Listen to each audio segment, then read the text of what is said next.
Happy birthday to you. Happy birthday to you. Happy birthday, dear Brandon. Oh, Brandon, it's Doug Jones. Hi, the tall, skinny, goofy actor fellow who plays lots of rubber-clad monsters and creatures in movies and TV shows.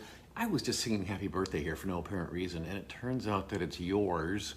That was really some good timing, wasn't it? Wow. Hi.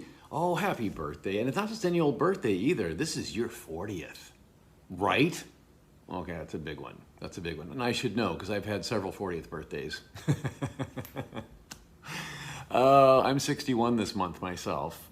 So I can look at you honestly and I can tell you from a true perspective that you are so young with so much life and love and laughter and opportunity ahead. I feel this in my heart. I do. I do. Brandon, today's video is sponsored by your lovely wife, Salime,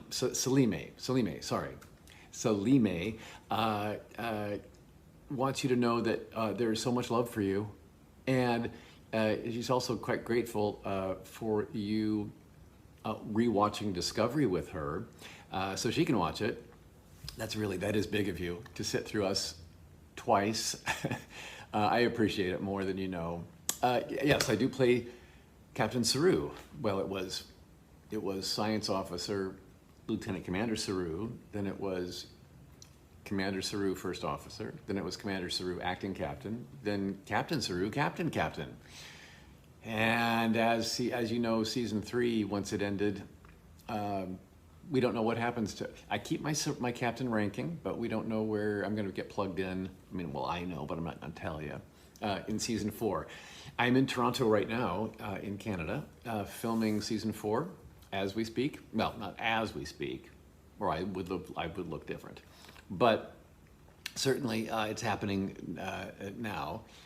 And I've been here for many months, and it's taking a bit longer than usual, but because of all of the safety protocols we have to adhere to this year. But it's coming along. Everyone's safe and alive and well, and that's good. So that's all good. So anywho, now Salime tells me that not only are you 40, you've been a Trekkie since you were 10 years old. So thank you. If it wasn't for people just like you, this franchise would not be alive and well and thriving all these 50 some odd years that it's been around, right? So thank you for loving all of Star Trek, and for loving Saru in Star Trek Discovery. Again, I owe you a big thank you for that. If it wasn't for people just like you, I wouldn't have a show on the air. I wouldn't have a job right now. So thank you from the bottom of my little heart, of my little Kelpian heart.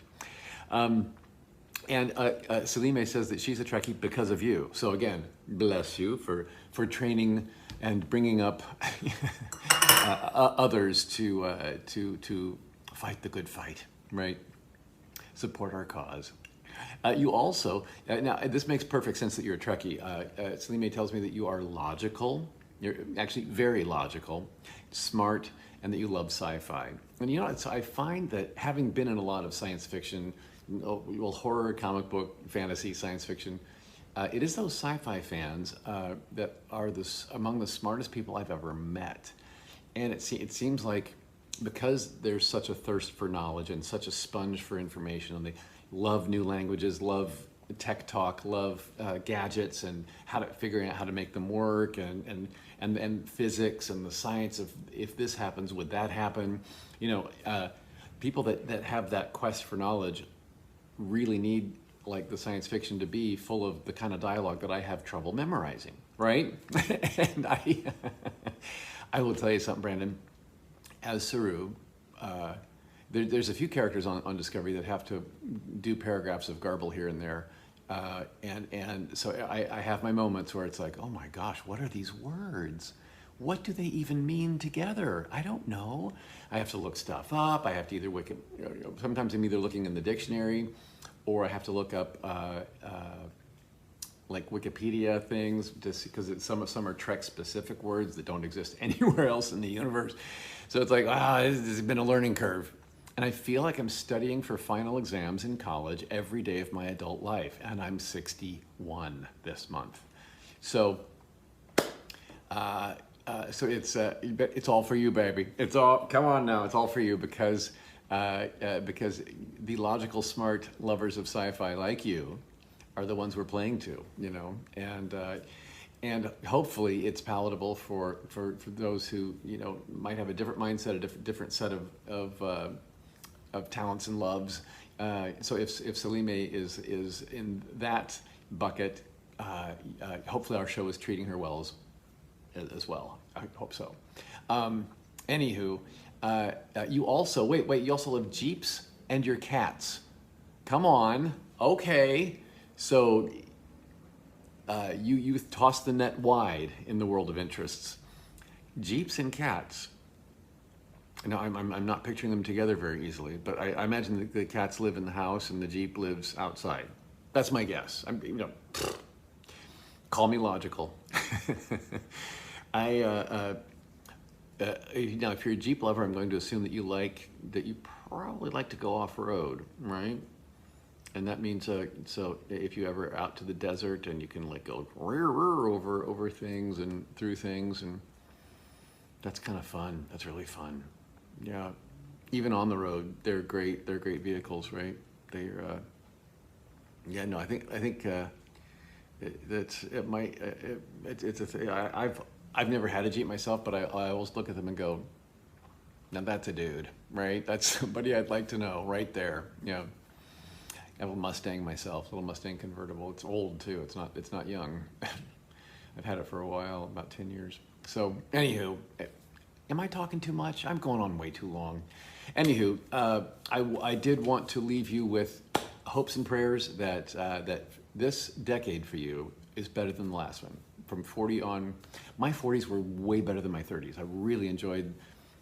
Once I got through my midlife crisis, which was necessary and actually helpful with settling into being content with the blessings I have in my life,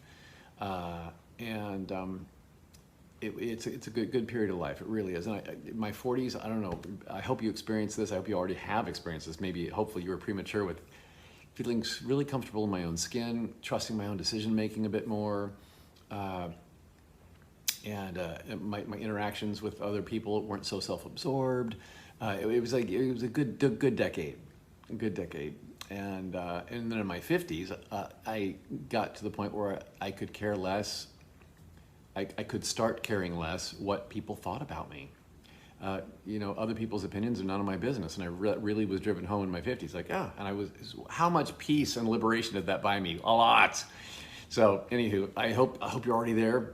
And I hope your 40s are great. Yeah, I think every decade in life can keep getting better if we keep letting it get better. Every decade I've lived has been better than the one before it, with whether it's been job opportunities or comfort or relationships, all of it. Confidence. Oh, confidence is a big one. Yeah. So, speaking of which, Saru, who lives in fear, and I, who have lived in a lot of fear in my life, I've learned a lot from Saru about dealing with that fear. And I will leave you with hopes and prayers for your dreams to be fulfilled on a continual basis, and for you to find success on all levels, continued, personal, professional, all of it, and continue to find love in all of its forms. And there's some love to come today from Salime, and as a high-ranking officer in Starfleet, may I say, with some authority, live long and prosper, even though I'm not Vulcan. More importantly now than ever, love long and prosper, Brandon. And let me leave you with a quote of Saru's to push through that. If you're looking toward tomorrow with any kind of fear or trepidation or any anxiety whatsoever, when you have those days, remember what Saru said in The Brightest Star, the short film that I did. I saw hope in the stars, and it was stronger than fear. And I went toward it. Yes. Let's do that. Let's make a pact to do that. Okay, Brandon? Okay. Big love. Happy birthday.